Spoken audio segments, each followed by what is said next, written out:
ওয়াসিমের দৌলাতে video যখন শুরু করেইছি তাহলে শেষ করাও দরকার। কোণে কিন্তু আমাদের একদম ফুল দমে রয়েছে রেডি। ওখানে গিয়ে কোণের তো কোনো জুড়ি মেলা ভার, তার কারণ উনি আলপনাও দিচ্ছেন একা হাতে, উনি নিজের থালাও সাজাচ্ছেন, কাউকে লাগছেও না।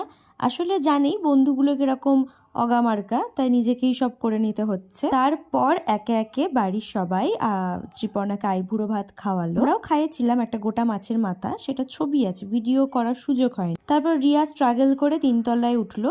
আর এই আন্টিদের বাড়িতে আমরা ছিলাম, আন্টিরা ভীষণ ভালো ছিল। আর স্পাইকও চলে এসেছিল, কারা নতুন অতিথি এসছে দেখতে, আমাদেরকে স্বাগত জানাতে। সন্ধেবেলা আমরা চলে গেলাম শ্রীপর্ণার সঙ্গীত কাম মেহেন্দি অনুষ্ঠানে। সেখানে গিয়ে শ্রীপর্ণার বন্ধুদের সাথে, মানে আসানসোলের বন্ধুদের সাথে, শ্রীপর্ণার পরিবারের সাথে আমরা খুব মজা করলাম। মোট কথা সারা দিন গিয়ে আমরা খুব মজা করেছিলাম।